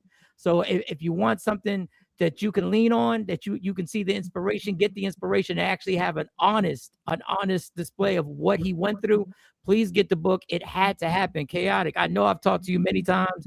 Yes, brother. It's been a pleasure. Thank you for taking the time out. Wish you nothing but luck. Hopefully we can stay in touch. Hopefully I can get your number if it's okay to get your number from Absolutely, Shawnee. absolutely. And then we can bring you back and then we when can he come play. to town, yeah, he'll be coming to town, and then Yeah, we can talk about the Giants next season too, because We talk about the Giants and why our owner got to be in the Epstein files. Like, what's really good? Like, what's really good now? What's really good, chaotic? What are we doing here? Hey, it's just an honorable mention. We don't know the details yet. No, he got a feature. He got a feature, chaotic. He got a feature. He at least dropped 8 bars. He dropped 8 bars. 8 bar intro. DJ Chaotic, thank you, dog. We're gonna stay in touch, man. It's been a pleasure. Y'all. God bless. All right, God y'all. bless. Salute. I got fired. I ain't even going front. Positive messages from people that we look at our peers. That's dope. Exactly, our peers. And thank you to Shawnee Scott. Scott, and thank you, because she was like, you need to do this interview, and we appreciate you. Thank you for making that happen. No, that was dope. And thank you for for your comments and everything. Everybody, you were on your best behavior. Thank you, KT. That's an easy interview when somebody has, sometimes you got to do interviews where you're trying to make something happen out of nothing. Mm-hmm. This is everything. All I got to do is mind my business. All I got to do is allow that man to speak, and you feel the inspiration and you feel the honesty and the authentic pain that life can deliver to you. So you just brought the audio book, KT. Yeah, a lot of people saying they're gonna pick up the book and buy the book. Yeah, it's dope. I really do. I want to support, although I want Shawnee to go ahead and send me that audio book. Yeah. I think I want to support anyway and still buy it. As a black man, it's Black History Month. Let's support our peoples. I want y'all to get the book. I want y'all to get the book, but I also want you to know that I have a comedy show March 14th. So you also you have a save some money. You want people to save money for your comedy show too? Can you put a little to the side to go to it after you get the book? It had to happen. Can you make sure you put a little money to the side for March 14th? For March 14th, the comedy show, Elite Social Club in Willingboro, New Jersey. Thank you, just saying, all right. I just wanted to make sure that everybody, the book is on my Amazon cart right now. Good. So people going out to support. And people are buying the book right now. That's a good look. Oh, the godmother part. Yo, we didn't talk about that. His ex is the godmother. Like, that's beautiful. That's like you. Like, this is your story. I didn't, dog. But he didn't have a joint account though. Dog, a joint account. What is it? Sharing a joint account with somebody that he literally has his kids to a beautiful wife that he has in a family, and he has his ex be the godmother. Do you know how incredible that is? Do you know how that's some shit that you behaved yourself because you really don't believe that that's supposed to happen? You don't believe stuff like that's supposed to happen because rare. You want to hold rare. You want to hold. How rare is it? This is like the third or fourth person that we've had in the comments. We've had people, we've interviewed people who see things the way I see it. If you made a life and made a blessing with somebody, that connection is forever. That connection should be forever. But you behaved yourself because you wanted to say some shit and you behaved yourself. I did. I very much did. Because I was curious about that part of it. But it's like, all right. But everybody's not toxic. So I get that part too. Every relationship isn't toxic. It's a small sample size. No, you folded. I went, but you got to read the room. He had some powerful stuff, and I didn't want to derail it because that was some good stuff he was saying. And then do you know how many interviews that were powerful that you've ruined for us? Do you know why would you start now not ruining interviews? No, that because I felt that was a good my man. He went through a lot. He thought about unaliving himself. He lost it. Like that testimony is real. Wow. Like, and it's you're like growing. Wow. Either you're growing or you folded. Which one is it? Are you growing as a person or did you fold? I still speak my mind. I'm still passionate about. Well, just answer the question. Are you growing as a person or did you fold? Can I not be both? Can I not be growing and why would you resist growing as a person? Why would you resist saying you're growing? I am growing. I'm at a slower pace. I'm growing, but at the same time, for some reason, his story spoke to me because I'm like, dang, if that was me, I would feel away. And then being on the road with 50. Under those circumstances, the groupies and the this and the love and why are you still thinking about groupies in 50 and in your 50s? Because it's happening. We were on the radio. We were on the radio in our late ages, and we knew the groupies were still there. We wasn't in our 50s. No, but we were high 30s, right? That's a long 40s, time. That's a long time ago. 30s. And either way, you back on the radio. So anyway, but either way, but being faced with that on the road, those challenges and around that, certain times you want to blend in.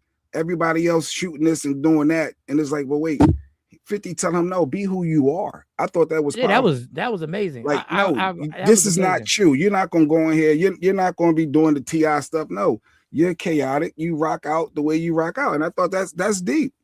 What's deep is that what you just said was so true. What you just said was so true, but it was still a pivot from the point that you folded. You pivoted from the folding, but I appreciate that because there is growth. There is growth here right now. There's growth, people. Jay Black is growing as a person. He is. I told you at the beginning of this show I wasn't going to offend nobody for the rest of the day. I said that, and I haven't offended no one else for the rest of this day. All right. Go get the book. It had to happen. This has been a great show, y'all. There's nothing else to be done except y'all go over there, get the book, support it. It had to happen. Oh, and BC, I got another follow-up. BC from Africa. Yeah, he reached out to me.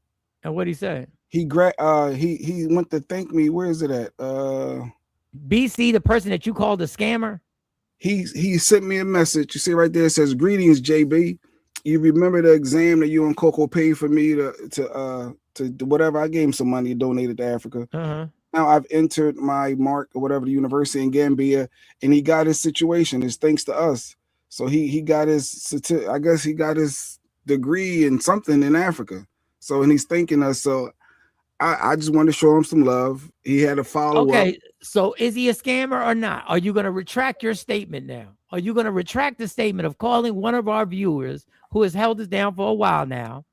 Are you going to say he's not a scammer? This man has showed you their certificate. Two things could be true, Mike. Like he could have really got his certificate and his degree. That don't mean that he still ain't scamming on the low. So I'm just following up that he got his degree. He paid off one of his things, his situation. Did you reply? Did you reply back? Yes, I did. What did you say? What did you say? Said, this is all. I said, this is awesome. And I gave him the hand clap. Yo, this is awesome. Congrats. I said, awesome. This is congrats. Something like that. And I applauded. So yeah. So I followed up. And Nikki's still talking about I need 50 Cent. Yo, Nikki, this whole thing about talking about 50 and putting eggplant. And the freak Nick was chaotic down at the Greek Nick back in the day. What are we doing, Nikki? Like, where are we going with this, Nikki? You'll see what we were talking about. AKA Petty Murphy. No, Touchstone. This DJ Touchstone. He said it was a powerful. He thought it was a powerful interview. Tone, I'm growing, Tone. I see it a lot.